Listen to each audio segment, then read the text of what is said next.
I study math. I study artists such as Kandinsky and Monet.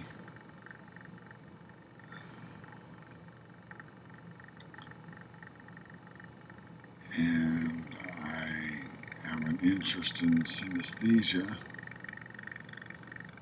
as I have experienced hallucinations and the melding of various of my senses during my lifetime. I believe I'm synesthetic, but it's very infrequent that I have these mixed sensations.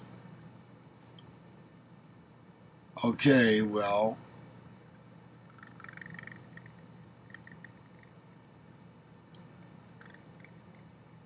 besides the fact that I also suffer from diabetes and OCD and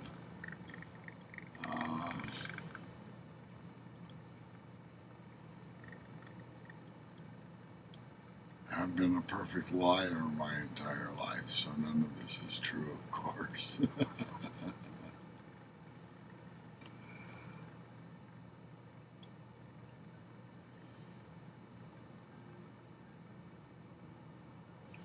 You'll have to forgive me that jest. I'm a great believer in possibilitism. That if it's possible, the universe has already tried it a zillion times and is going to try it a zillion more times and is busy trying out every possibility possible. That's what the universe does for a living. And I just think it's magnificent that we live in such an environment where everything is being tried all the time. It may seem like it's all static and materialistic and so forth right around here, but I assure you that this reality stuff just goes on forever and ever and ever and ever and ever and ever and ever. I've been there. My mind's gone way, way, way far out there. Beyond the imagination of God is where Beelzebub and I are consigned to go.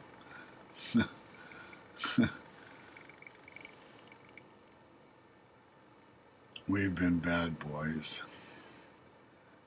Kind of made a mockery of God once in a while in an effort to maintain our independence in the fight between light and darkness.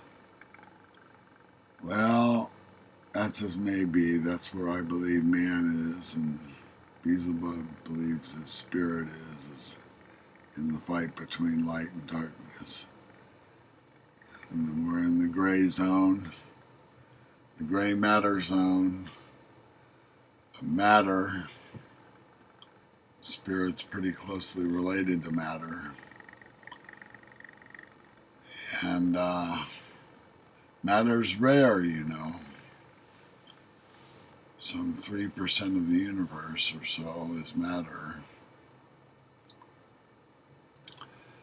So that's a rare state of attraction. And I study curves, and I can tell you that the curve that accounts for attraction, the Van der Waals curve of molecular dynamics, is a rare thing. Attraction is a rare thing. And gravity is inexplicable.